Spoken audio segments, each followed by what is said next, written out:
Category of fundamental rights belongs to the freedom. It means स्वतंत्रता के अधिकार. Article 19 provide protection for 6 rights regarding the freedom of speech and expression, assembly, association, movement, residence and profession.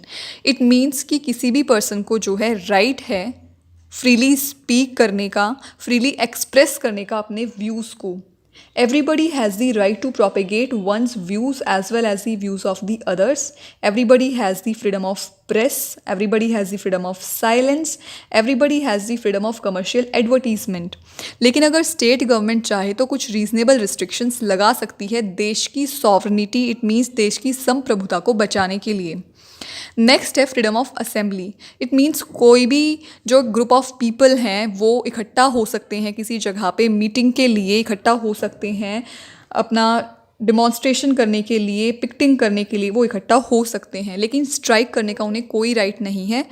इसके अलावा section 144 of criminal procedure code 1973 एक district magistrate को ये power देता है कि वो रीज़नेबल रिस्ट्रिक्शंस लगा सकता है ऐसी असेंबली में अगर उस असेंबली से पब्लिक ट्रंक्विलिटी यानी पब्लिक की शांति भंग हो रही है.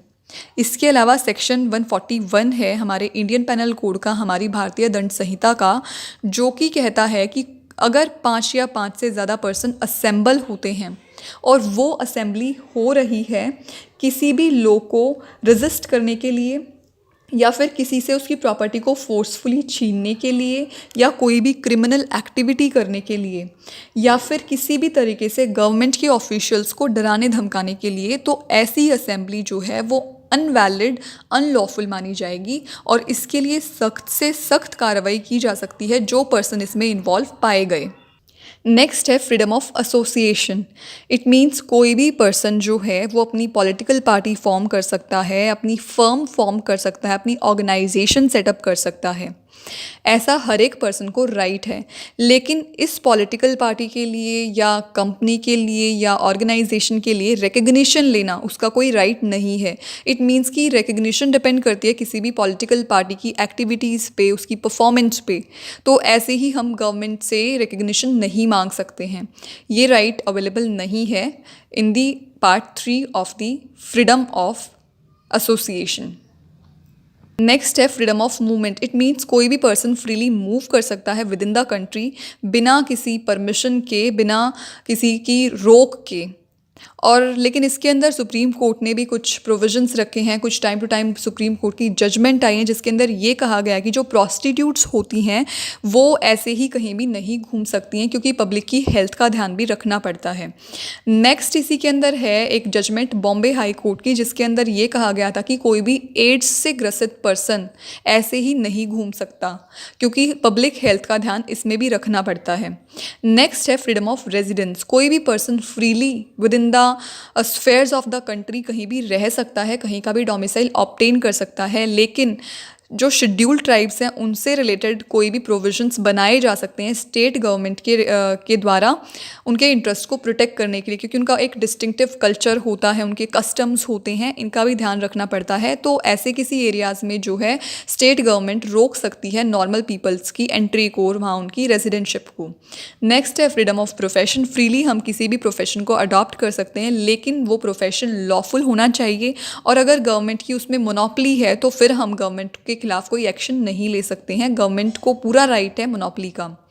नेक्स्ट है protection in respect of conviction for offences. Article 20 बात करता है कॉन्विक्शन फॉर ऑफेंसेस को लेके.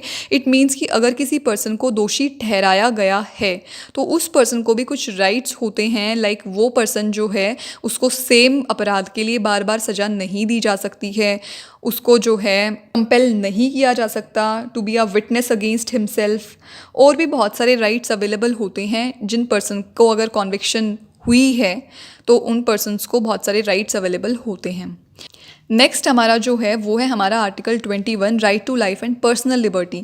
हर एक पर्सन को फ्रीली अपनी लाइफ जीने का अधिकार है, अपने पर्सनल डिसीजंस लेने का अधिकार है. हर एक पर्सन को अधिकार है कि वो विद इन द वर्ल्ड कहीं भी घूमे, कहीं भी फिरे, कोई उसको मना नहीं कर सकता है. किसी भी पर्सन को जो है फ्रीली जो है इंफॉर्मेशन का अधिकार है. तो हर एक पर्सन को जो है ये सारे अधिकार हैं और उससे इन अधिकारों को नहीं छीना जा सकता. फिर आता है आर्टिकल 21A.